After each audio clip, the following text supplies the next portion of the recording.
बहनें मुझे स्कूल छोड़ने जाती थी, स्कूल लेने जाती थी। मैंने सर बड़ी मेहनत की है और जब सर मुझे इस मेहनत का फल मिलने वाला था तो ये पता नहीं कहाँ से आ गए ये 2-4 लोग। इन्होंने ऐसा नैरेटिव चलाया कि सब मिट्टी होने वाला है।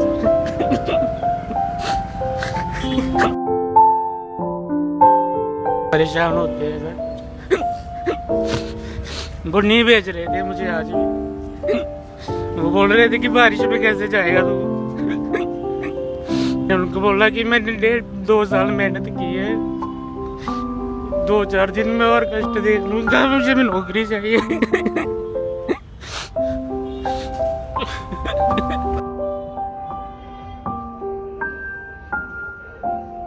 सर हार्ड वर्क किया है, दिन रात एक किया सर, पढ़ाई की, और आज ये हालत है सर, हम सड़क पे बैठे हुए। मैंने ये एग्ज़ाम क्वालिफाई करने के लिए अपना प्राइवेट जॉब जो है वो छोड़ा है। सिर्फ यही एक होप थी कि ये मेरा अभी चांसेस ऑलमोस्ट लास्ट ही था, तो ये मैं जैसे भी हो मैं इसको कन्वर्ट करूँगा।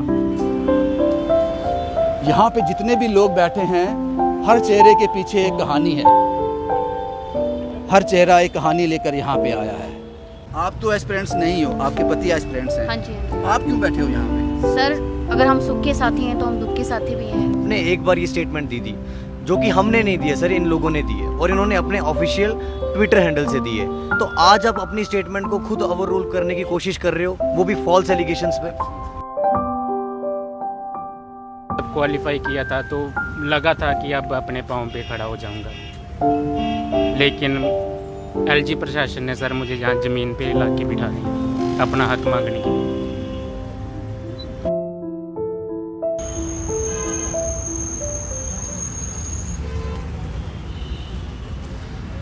ये लिम्स, ये टांगे हैं जोगिंदर पाल की, 32 साल के जोगिंदर पाल की, जो रोज़ लखनपुर से जम्मू का सफ़र तय करती हैं, इस उम्मीद में कि शायद आज कोई फ़ैसला हो जाएगा। मैं बात कर रहा हूँ फाइनेंस अकाउंट असिस्टेंट्स के एस्पिरेंट्स की, जो लगातार आज 10वां दिन है, धूप हो या बारिश जहाँ आ जाते हैं। लेकिन जोगिंदर पाल की कहानी इससे अलग है। जब जोगिंदर पाल ने क्वालिफाई कर लिया तो शायद लगा था कि ज़िंदगी अब आसान हो जाएगी। ज़िंदगी ने जो दगा इनको दिया था, शायद अब उसमें थोड़ी राहत मिल जाएगी। लेकिन क्या पता था जोगिंदर पाल को अभी और इम्तिहान बाकी हैं, अभी एक जंग और बाकी है। इंतज़ार कर रहे हैं आपका, और समझ से परे है कि 10 दिन हो गए इनको, आप कोई फ़ैसला क्यों नहीं सुनाते हो। आपके पास बड़ा आसान जवाब है, स्क्रैप कर दिया या फिर कुछ और, ताकि इनको राहत मिल सके। आपका नाम जोगिंदर पाल है? जी सर, मेरा नाम जोगिंदर पाल है और मैं सर लखनपुर से आया हूँ। आप लखनपुर से डेली अप डाउन करते हो इसका हिस्सा बनने के लिए, मुश्किल होती है? जी सर, बड़ी मुश्किल होती है सर, मतलब कि सफ़र करने में भी कई बार मतलब कि बस में लोग चढ़ाते भी नहीं हैं, तो स्पेशल गाड़ी करके मुझे सर आना पड़ता है यहाँ पे। जब आपने क्वालिफाई किया था, आपको लगा था अब ज़िंदगी आसान हो जाएगी? जी सर, जब क्वालिफाई किया था तो लगा था कि अब अपने पाँव पे खड़ा हो जाऊंगा, लेकिन एलजी प्रशासन ने सर मुझे यहाँ ज़मीन पे ला के बिठा दिया अपना हक मांगने के लिए। मेहनत की थी सर, बहुत मेहनत की थी, सिर्फ मैंने ही नहीं की थी, मुझे सर अपने माँ बाप की मेहनत भी याद आ रही है।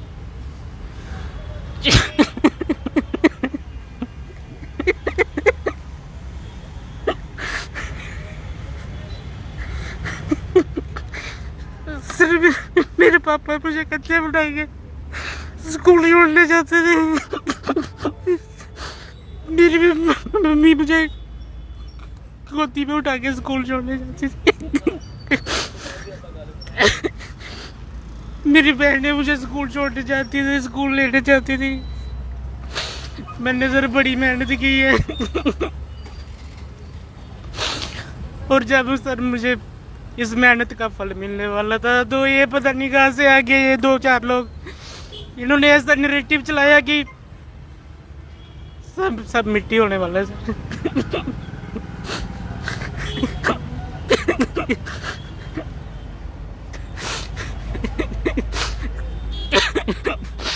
सर मैंने बड़ा स्ट्रगल किया सर। मुझे सर मेटाडोर वाले बिठाते नहीं थे गाड़ी में। जब मैं रोकता था उनको तो बोलते थे कि तेरे पहले लगी हुई है तू। हमारा आपके घर में कौन कौन है? मेरे सर 4 बहनें हैं और मेरी वाइफ है, मेरे मम्मी पापा है, मेरा 1.5 साल का बेटा है। घर में कमाने वाला कौन है? सर मैं ही एक उम्मीद था। पापा पिछले 5 साल से सर बेड पे हैं। सोचा था उनका भी इलाज करवाएंगे। लेकिन जब आप सुबह घर से निकलते हो, आपकी बीवी, आपके माँ बाप कहते नहीं है मत जाओ, तुम्हें तकलीफ़ ज़्यादा होगी, तुम्हें किसी के सहारे की ज़रूरत पड़ेगी, कैसे जाओगे वहाँ, पूरा दिन बैठना है, वापस आना है, कुछ बोलते हैं ऐसा? सर वो परेशान होते हैं सर। वो नहीं भेज रहे थे मुझे आज भी।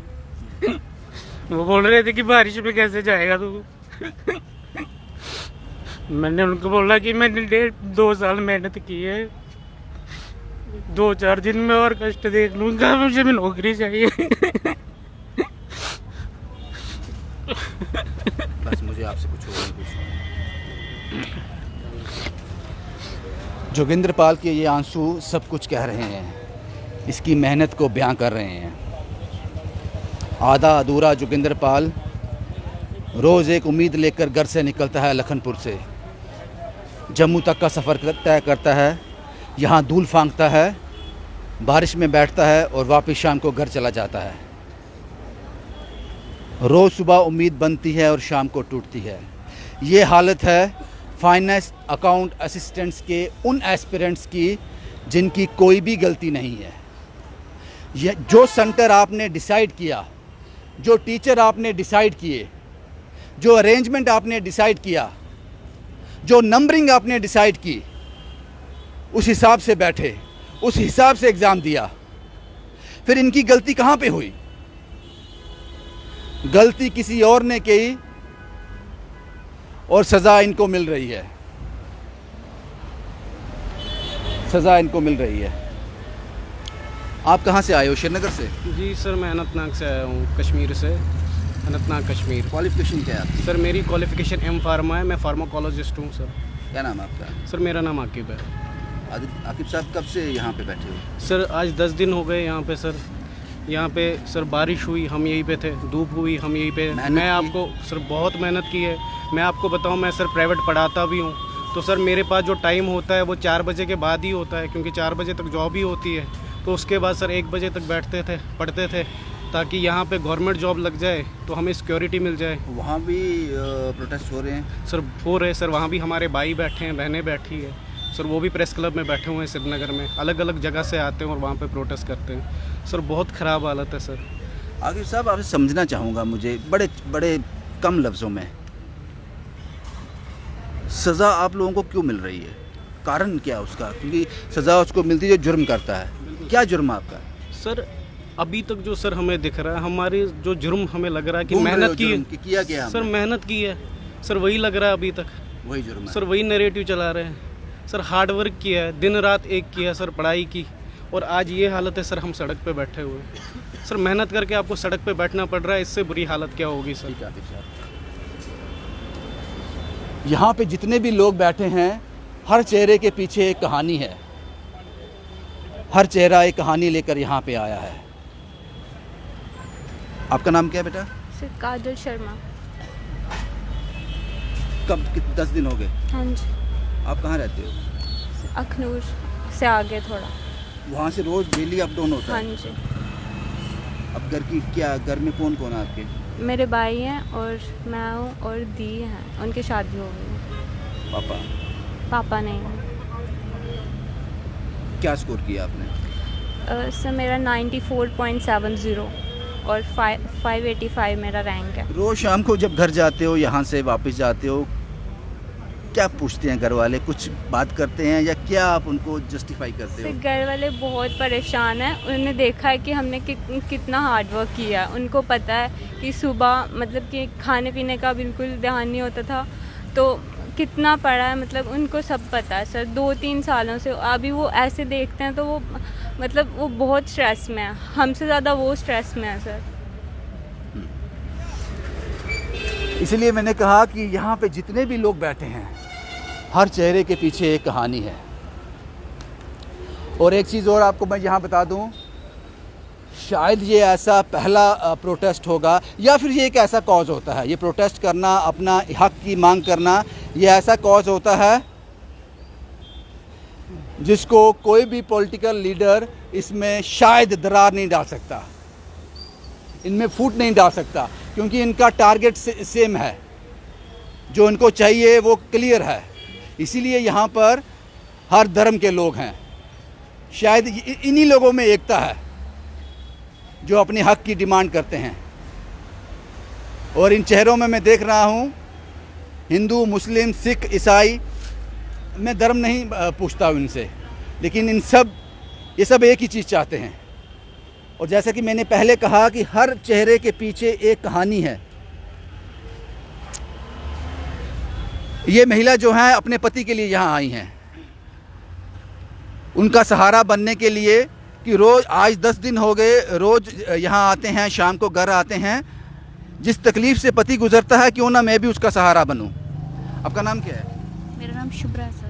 आप तो एस्पिरेंट्स नहीं हो, आपके पति एस्पिरेंट्स हैं। हाँ जी, हाँ जी। आप क्यों बैठे हो यहाँ पे? सर, अगर हम सुख के साथी हैं तो हम दुख के साथी भी हैं। अगर कोई भी गाड़ी है वो दो पहियों वाली गाड़ी है तो एक पहिए पे तो चलेगी नहीं, ठीक है। मैं इनका एक सहारा हूँ, हम एक हैं, हम दो नहीं हैं, हम एक हैं। हमने मिलके ही सुख भी निभाना है और दुख को भी निभाना है और इस दुख से बाहर आना है। क्या करते हो आप?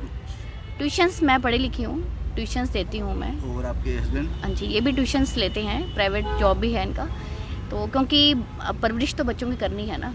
आप लगातार रहोगे इनके साथ जब तक चलेगा प्रोटेस्ट? रहूँगी सर। आपका नाम क्या है भाजी? मेरा नाम विशाल है जी। दुख है इस चीज़ का कि इतनी मेहनत के बाद भी आप यहाँ बैठे हो, लेकिन खुशी भी है कि जीवन साथी जो है वो सुख दुख में साथ निभाने वाला है। बिल्कुल जी, बिल्कुल। मैं आपके माध्यम से ये बताना चाहता हूँ कि करीब 2 साल पहले मैंने ये एग्ज़ाम क्वालिफाई करने के लिए अपना प्राइवेट जॉब जो है वो छोड़ा है। सिर्फ यही एक होप थी कि ये मेरा अभी चांसेस ऑलमोस्ट लास्ट ही था, तो ये मैं जैसे भी हो मैं इसको कन्वर्ट करूँगा। हुआ कन्वर्ट? जी, मैं दिन रात पढ़ा और अपना मैंने सब कुछ झोंक दिया इसमें। बच्चों को मैं, इवन बच्चे हैं, बड़े प्यारे बच्चे हैं मेरे, वो आते थे, पापा, उनको नहीं पता ना कि पापा इस एज में क्या कर रहे हैं, लेकिन मुझे ये था कि इस बार जो है मैंने इसको अपना प्रेस्टीज इशू बनाया। आपको लगता है कि ये आखिरी चांस था? जी सर, मेरा आखिरी चांस था और मैंने कन्वर्ट किया, अपने आप को प्रूव करके बताया। और जब ये मेरा क्वालिफाई हुआ तो सारे खुश हो गए, मेरे जो बेटर हाफ हैं, मेरे बच्चे हैं, सारे खुश हो गए। तो 90% जो प्रोसेस है हमारा डन है। अभी कोई थोड़े 15-20 दिन पहले कोई ना ऐसे ही किसी न्यूज़ चैनल के माध्यम से हमें पता चलता है कि हमारी जो लिस्ट है उस पर भी कोई इन्वेस्टिगेशन बैठी हुई है। तो it was quite shocking for all of us कि ये क्या है, ये कौन सी। आपकी बात आ गई ना सर, बहुत शुक्रिया बात करने के लिए। और जब ये जो फाइनेंस अकाउंट असिस्टेंट्स के एग्ज़ाम का प्रोसेस ख़त्म हो गया था, उसके बाद कुछ ट्वीट भी हुए थे। आपका नाम क्या है साहब? पवनजीत सिंह। कुछ ट्वीट किए थे JKSSB ने। बिल्कुल क्या सर। कहा था उसमें JKSSB ने? सर, JKSSB ने, हमारे पास ये प्रिंट्स भी हैं इसके, कम्प्लीटली सर ये चीज़ क्लियर कर दी थी कि आपका जो एग्ज़ाम है वो बिल्कुल बायोमेट्रिक, वो फेयर हुआ? बिल्कुल फेयर, सिस्टमेटिक वे में सर एक चीज़ उन्होंने कंप्लीट अपने ट्विटर हैंडल्स के थ्रू हमारे तक ये चीज़ पहुंचाई थी।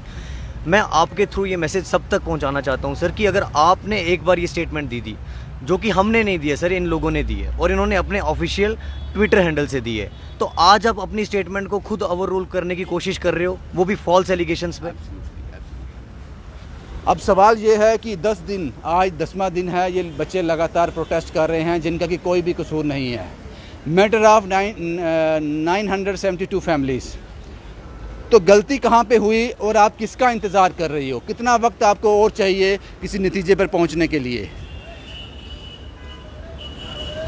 और स्क्रैप करना, जैसा कि मैंने पहले अपनी रिपोर्ट में कहा था, सबसे आसान है। सबसे आसान काम मत करना, इस बार थोड़ी मेहनत कर लेना। और जो दोषी हैं, जो कसूरवार हैं, जिन्होंने इसमें धांधली की है, धांधली का मतलब होता है पैसे खाए हैं, धांधली का मतलब होता है कि अपना रसूख चलाया है, वो जो भी लोग हैं उनको दूध में से मक्खी की तरह बाहर निकाल दो। काम मुश्किल है, ये काम मुश्किल इसलिए है कि ईमानदार चंद हैं, बेईमान ज़्यादा, इसलिए काम मुश्किल है। लेकिन जो कसूर इन्होंने किया नहीं, उसकी सज़ा इनको मत दो। शुभम कुमार के साथ Ravindra Singh, the state sentinel के लिए।